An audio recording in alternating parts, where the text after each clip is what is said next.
Mike Owens here, joined today in the Fighter Hotel after bumping into and being bought a coffee by Be Joe Pyfer. Joe, how are you feeling, my man? I'm good, brother. I'm good. I'm glad I got to bump into you. You seem like a nice guy, chasing your dream, coming out here, trying to get these interviews, and yeah, I'm down to do it. Got the ginger beard team going on here. Me and Joe about rocking those ginger beards. First and foremost, we're in Austin, Texas for your best friend, as you said then, and teammate Sean Brady's big fight with Kelvin Gastelum. Give us a little bit of an insight into how Sean's looking a couple of days out from this massive fight.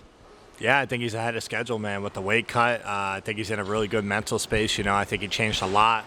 Got the help that he needed, I think, mentally. Got the help and the coaching that he needed, from our coaches, and just, kind of like reinvented himself to, dive into the uncomfortable. And I think it's the best he's looked. I'm hearing it's the best he's feeling. And that's all I can hope for as a friend. I'm not a coach. I'm just moral support. So I think he's going to crush it. And, I already got the nerves. I'm probably more nervous than he is. But, yeah, I mean, I'm hoping that it's a good fight with Kelvin. He's fighting a tough guy. And, I expect Sean to come out on top in dominant fashion. Who's been the guy in Marcus MMA who's been mimicking Kelvin Gastelum for this fight? I know that you're obviously primarily a stand-up guy. We obviously have Jeremiah and Andre who can throw those hands. Who's been the guy mimicking Kelvin for Sean in this camp? Yeah, so we got a couple of guys that you won't have heard of. They're on the amateur scene, and then a lot of them are on the beginning pro scene. But they're really good. They're natural southpaws. They kind of bounce. They did a really good job. One of them is Manny Morales, who's up-and-comer pro in our gym. Miles Lee, who's an up-and-comer pro in our gym. Those two primarily. He did some work with Andre Petrosky this time, but yeah, no, I wasn't involved in this camp just because I'm too tall and I'm not a southpaw, and and then also I had my own fight and some injuries and whatnot. So, but yeah, he's been getting his work in, getting good southpaws, getting good looks, and I think he's well prepared. I feel like where you're at this current moment and where Sean's at this current moment is a really good example of the phrase in MMA: you're only as good as your last fight.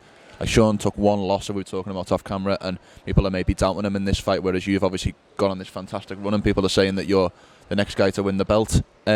What do you think about that, just in relation to yourself and Sean, about how kind of fickle the short-mindedness of MMA fans can sometimes be? I mean, listen, I don't compare myself to Sean. We're both on our own paths, and I say that with the respect that he's the general on my team.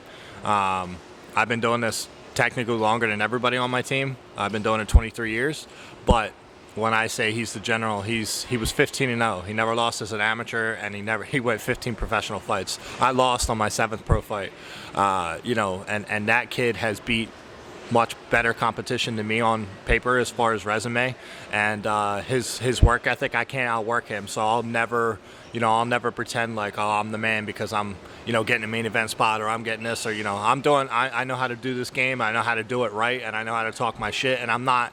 I think where I am versus where he is he doesn't care to talk. He just cares to fight, make his money, go home to his dog and his wife, and live his life. And he's a good dude. He's a genuine person. Me, on the other hand, like, I'm not afraid to say how I feel. I'm not afraid to be who I am. And I'm not selling you a character. I don't have to sit here and fucking pretend that I'm somebody else. Like, I feel like a lot of these guys are cornballs and just fucking just corny because they try to be something that they're not. And I just sell you what I am. That's it. And I got into the sport for that reason. I don't want to fake who I am. I don't want to be some person that I'm not.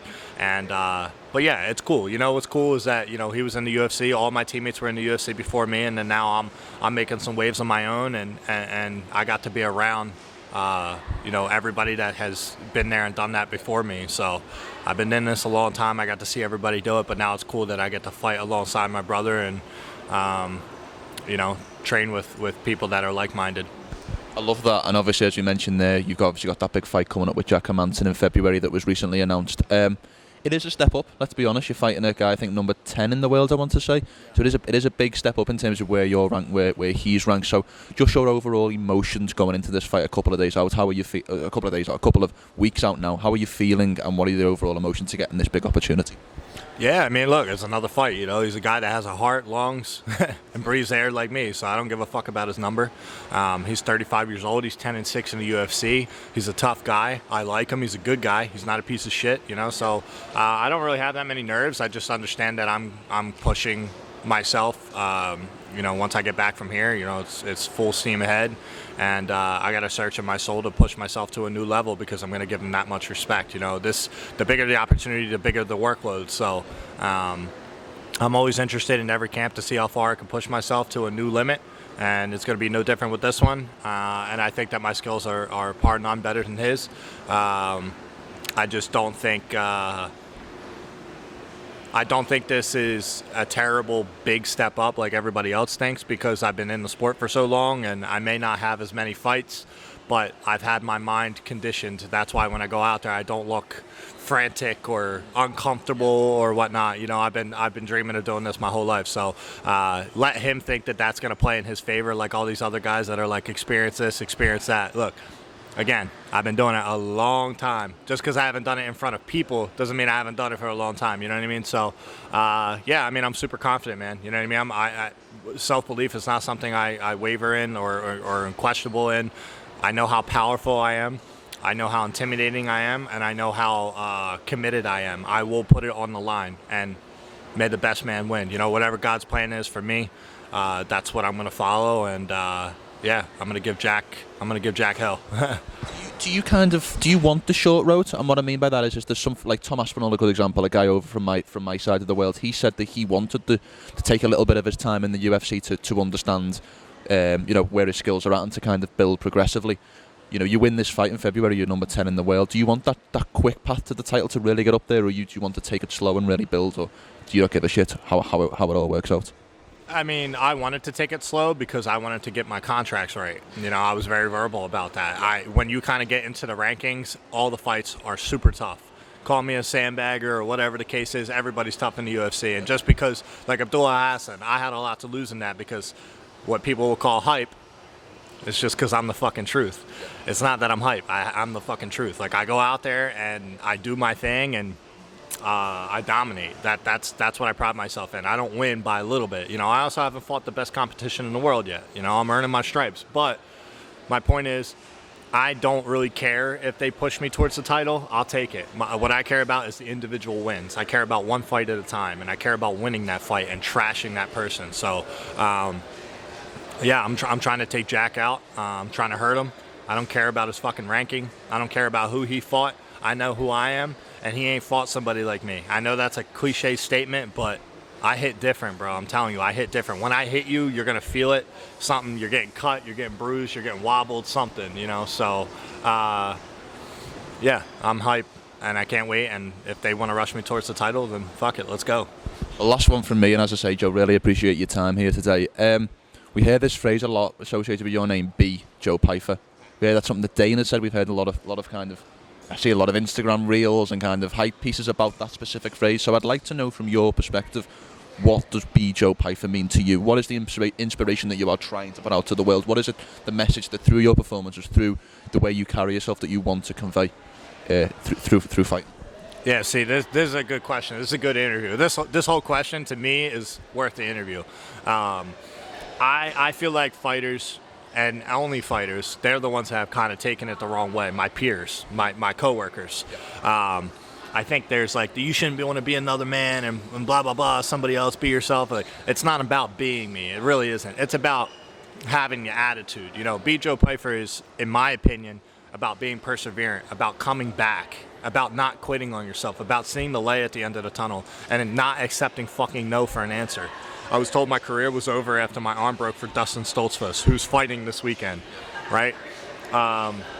Who's gone 1-4 in the UFC. Who I've called out since I won my Contender second match and got my contract. Who I called out after my debut. Who I called out after my Gerald Meerschaert win. So, like, I've been relentless on trying to get that back. Now I understand I'm past him. I did tell him if he wins against Puna, call me out. But my point is I think Be Joe Pyfer is about being resilient, through homelessness, through abuse, through running away from home, through no family contact, through breaking my arm, having multiple surgeries, being told I'd never fight again, having pain every day with this arm, Be Joe Pyfer is, hey, don't accept no, and I don't care how big the odds are stacked against me. I believe in myself, and I've never wavered in that. Again, I've never been somebody that needed to build confidence. I walk with it. I'm proud of it. I walk with my chest proud, big. And I'm not saying I'm the best guy in the world, but I can be the best guy in the world for a certain amount of time. So Be Joe Pyfer is, again, be persistent and be resilient. Like, be relentless at chasing what the fuck you're trying to get, because I hate accepting no for an answer. So let's go, motherfucker. I love that, and I think that's the best place for us to end. Joe, this is my favourite Starbucks ever, because I got to meet Joe Pyfer and have this conversation, and I'm really appreciative for that. Joe, I wish you the best of luck Saturday night, and obviously with your big fight in February, and thank you for the time. Thank you. I appreciate it. Thank you, Mike. Thank you.